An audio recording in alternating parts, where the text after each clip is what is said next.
Personnellement, en tant que chrétien en plus, hein, je suis bien, comment dire, bien plus inquiet par les déclarations de ce va-t-en-guerre de Netanyahou, hein, qui nous sort son ni pardon ni oubli. Ah merde.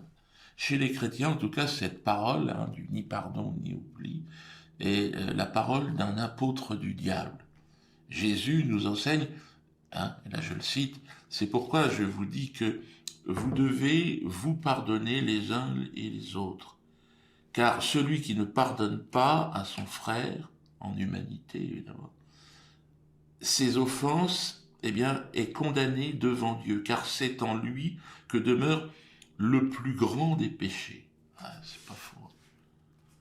Le manque de pardon est le plus grand des péchés est celui de ne pas pardonner. La question que se pose bon nombre de chrétiens en entendant Netanyahou, c'est pour qui se prend cette sale petite merde? Seul Dieu peut refuser son pardon. Oh, j'ai rien contre lui, vous savez, je rigole parce que bon, j'ai pas envie. C'est vrai qu'on a un peu envie de l'insulter parce que un peuple qui ne sait pas pardonner est condamné aux flammes de l'enfer. Et c'est ce qui s'est passé le 7 octobre n'est peut-être que le début, que évidemment je ne souhaite absolument pas. Je regrette et je pleure avec eux ce qui s'est passé. Mais là encore, pas d'amalgame. Netanyahou ne représente pas les Juifs de France, hein, ni tous les Israéliens d'ailleurs, mais simplement un groupe de fondamentalistes, de fanatiques, de la haine, du mensonge, de la rapine. Et il y a des Israéliens qui pardonnent, j'en connais. Ah, je suis bien placé parce que j'ai fait l'expérience du pardon. Je me suis moi-même mis de manière très sincère, hein, dans cette démarche de pardon. Et j'en ai rencontré beaucoup des Israéliens, des Juifs de France, hein. Ils sont pour moi d'ailleurs l'avenir d'Israël, espérons pardon, qu'ils prennent la parole pour éclairer ce peuple israélien. Je n'oublie pas que Jésus est né juif, hein, avant de s'en émanciper, hein. Il y a de l'espoir dans ce peuple.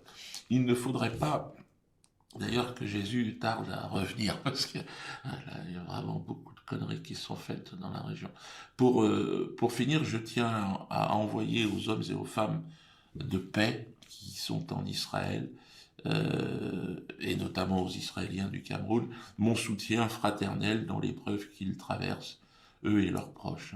Et j'encourage Israéliens et Palestiniens à ne pas faire d'amalgame.